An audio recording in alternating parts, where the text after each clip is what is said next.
And Aisha, the amount of fraud is staggering, excess of $1 billion. People in Minnesota have pointed out the fraud is greater than the budget for the Department of Corrections. It started with emergency COVID money, and it went on for years. 50 people have been convicted, 78 are charged. The suspects are concentrated in Minnesota's Somali community. So since the Somalis have grown into a powerful voting bloc, Minnesota Democrats, particularly Governor Tim Walz, are accused of turning a blind eye to the fraud. One attorney involved in the case reportedly said the state ignored all the red flags. It was like someone was stealing from the cookie jar, and they kept refilling it. An account for the Department of Health and Human Services, representing 480 members, posted on X. Tim Walz is 100% responsible for massive fraud in Minnesota. Tim Walz systematically retaliated against whistleblowers. This is a cascade of failures leading up to Tim Walz. Now, Walz dodged the question about responsibility on Meet the Press.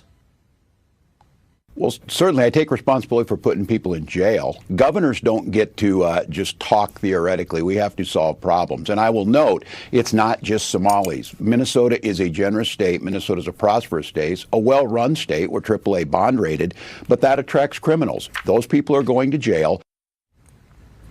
The alleged fraud hits hard in 3 areas. A program called Feed Our Families, meant to provide meals to poor families during COVID, a housing program, and a program for autistic children. The claim is that people were setting up bogus companies or claiming to provide services that were never delivered. In the case of the autistic children, the allegation is that parents were getting a kickback for claiming their child was autistic and getting aid for treatment. Aisha? Wow. Okay.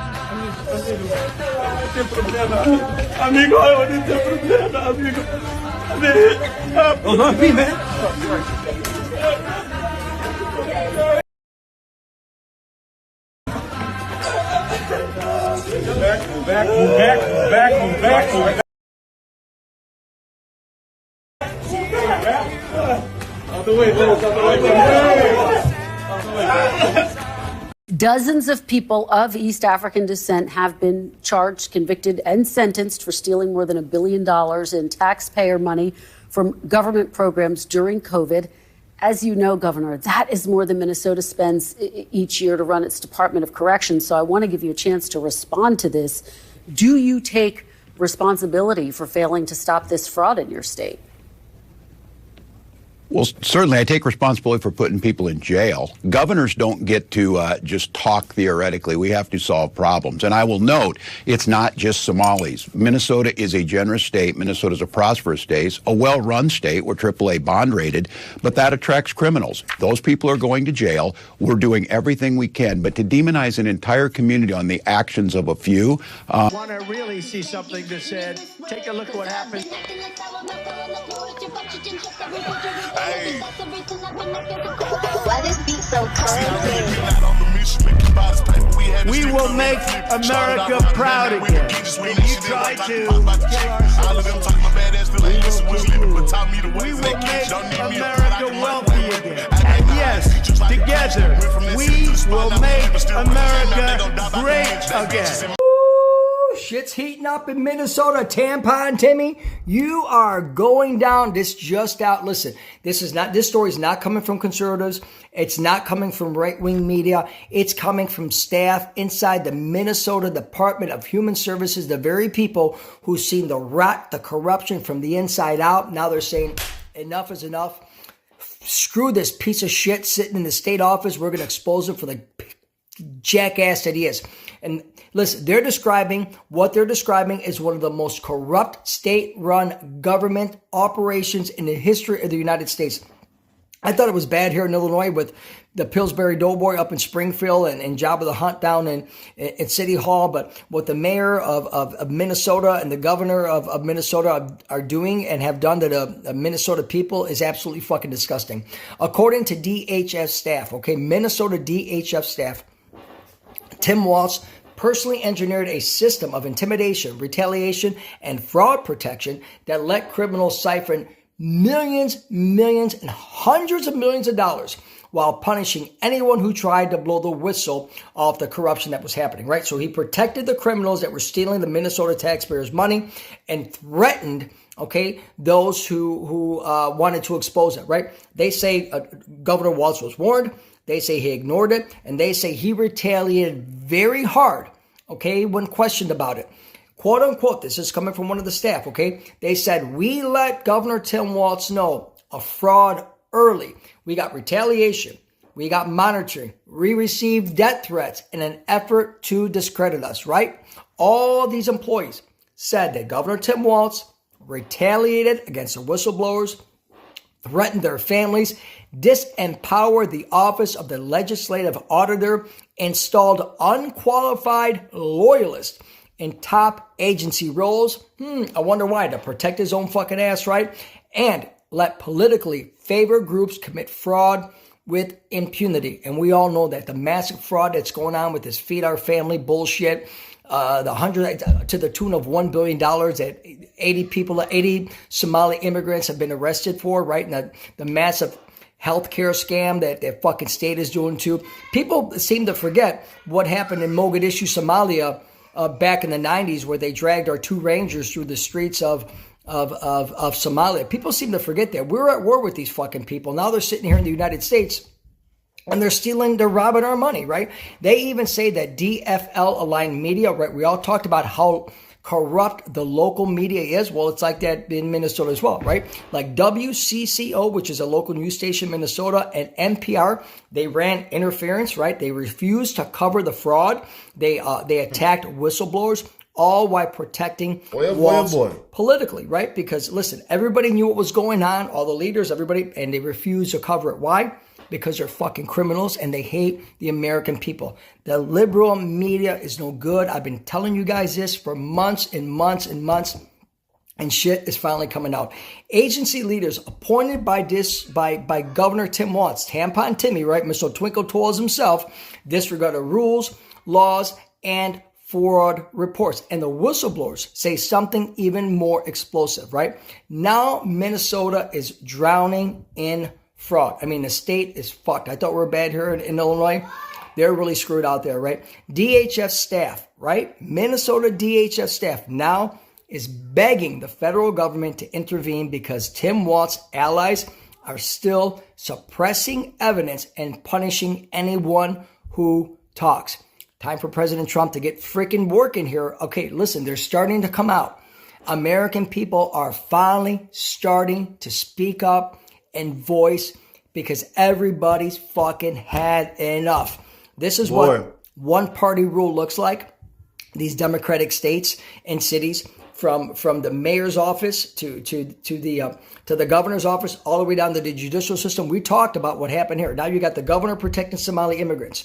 You got the mayor of Minneapolis that speaks Somalian, protecting Somali migrant criminals, right? And then you got judges in Minnesota, I covered a story last week, right, that are throwing out cases, okay, that have been found guilty by a Minnesota jury. They're throwing out these cases to protect the Somalian migrants. The corruption runs deep. And the only positive thing about the story I just related with each and all of you is that American people are finally starting to speak up, and they're bringing these stories. They're making it known so that all of us can see how deep the corruption runs. Listen, 100% of the fraud that is going on and has happened in Minnesota is directly because of Governor Tampon Tim Walz. 100%. And now he's finally being exposed. Please let me know your thoughts and opinions. This is a story that's This is really happening, yo. Minnesota social workers slam Governor Tim Walz as 100% responsible for massive fraud of $1 billion. Look, Tim Walz is 100% responsible for massive fraud in Minnesota. We let Tim Walz know of fraud early on, hoping for a partnership in stopping fraud. But no, we got the opposite response. Tim Walz systematically retaliated against whistleblowers using monitoring threats, repression, and did his best to discredit fraud reports. Instead of partnership, we got the full weight of retaliation by Tim Walz. Certain DFL members in different mainstream media. It's scary, isolating, and left us wondering, who can we turn to? Minnesota Department of Human Service employees. Breaking news, 400 government employees over in Minnesota have officially come out and accused Governor Tim Walz of knowing about the problem of Somalians defrauding the government and the welfare system as a whole and not doing absolutely anything about it. Not only did he know, but he actually went out and targeted whistleblowers and people who tried to get the truth out there to the public. Anybody who put American taxpayers before that of the immigrants who were coming to scam our system was punished harshly by Tim Walz. And that is because the left is a cult. If you go against them in any way, shape, or form, they try to absolutely destroy your life. There is no room for discourse or nuance, and God forbid you actually care about the American people first. That is their biggest nightmare. Anything that might earn them the label of racist, they're going to avoid like the plague. They don't care who it hurts so long as it's not their precious illegal immigrants. It doesn't matter to them, and it is disgusting. What universe are we living in? What timeline are we living in where it's racist to call something out for what it is? What timeline are we living in where it's racist to actually enforce law and order and say that if we are going to let you into our country, which by the way, it is a privilege to be here, then you not only have to follow the law, but you have to actually contribute something. Since when is it a crime to sit there and say you actually have to follow our legal immigration process, because not just anybody is welcome into our country. You have to wait your turn and you have to do it the right way. This has nothing to do with race, but of course the left knows that they have to try to twist the narrative in order to get their way. Again, look at this clown.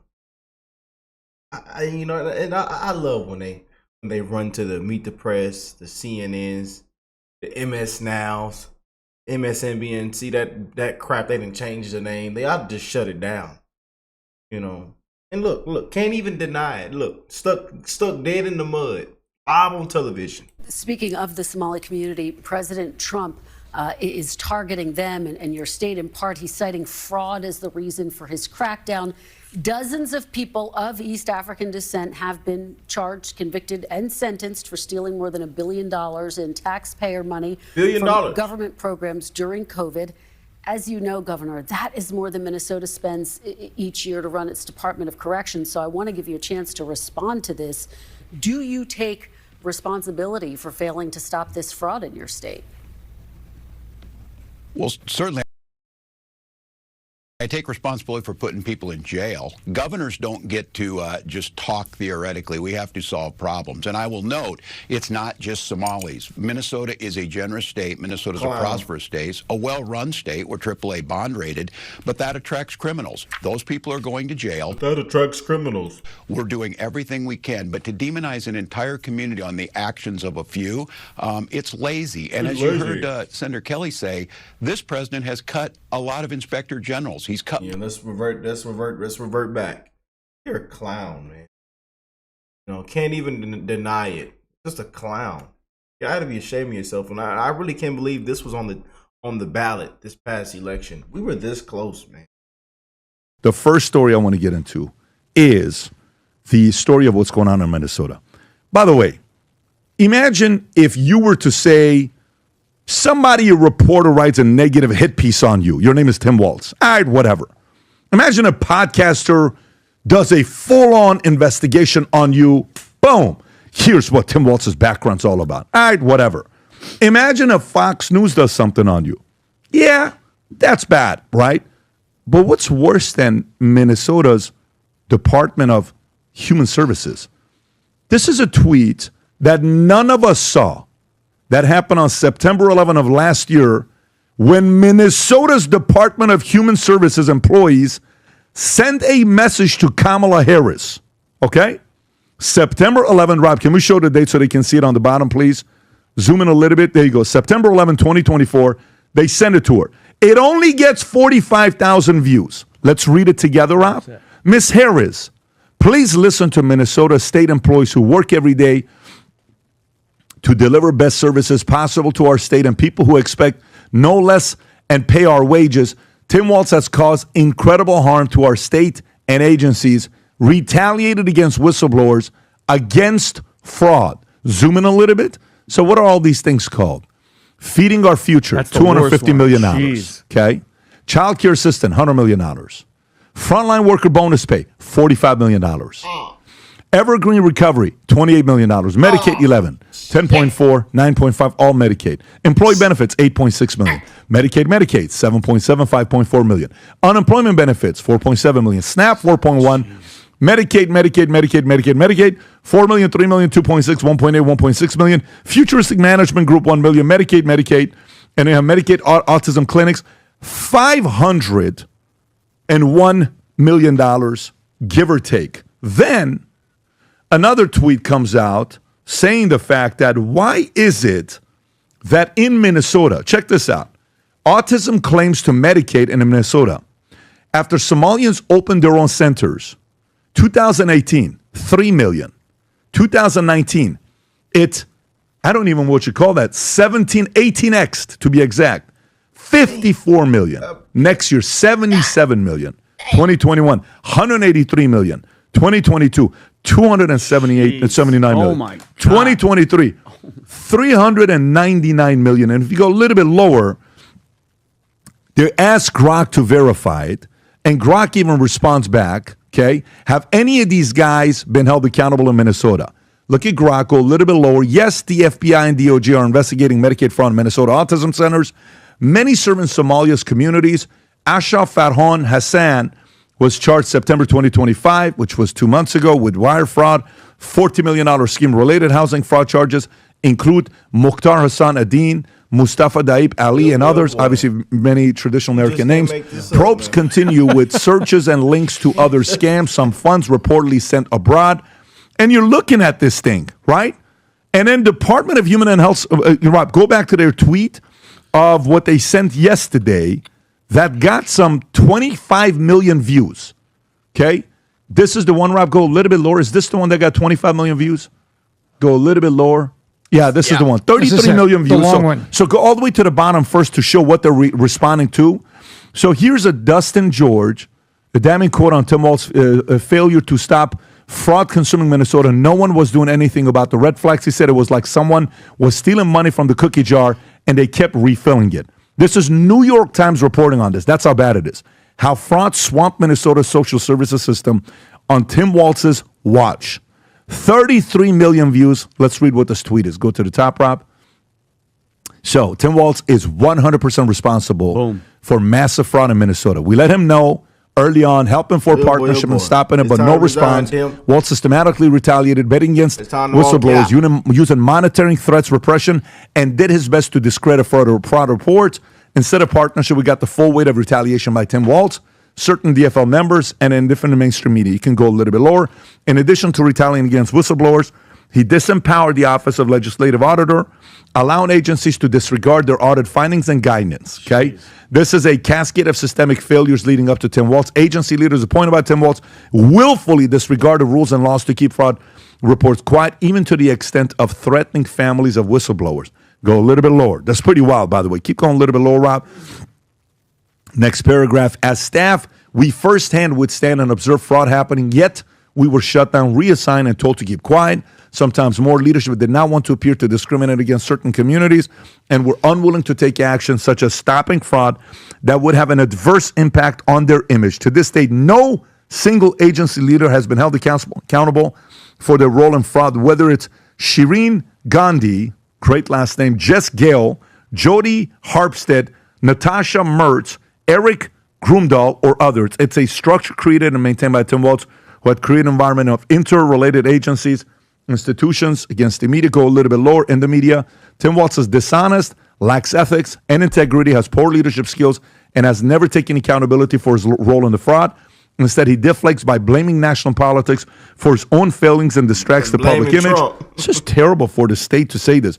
As such, we can't find fraud in Minnesota alone, hence why we're pleading to the federal levels of the government. We're grateful to numerous solid politicians, especially the fraud committee and media outlets. Thank you, New York Times, for bringing the plight of Minnesota to the national stage. Tom, how bad is this? This is terrible. What they've done, and let me paint the picture for you. Boy, oh boy, oh boy. You just can't make this up. Time to walk Tim out, man, and many others. You got to put your hands behind your back.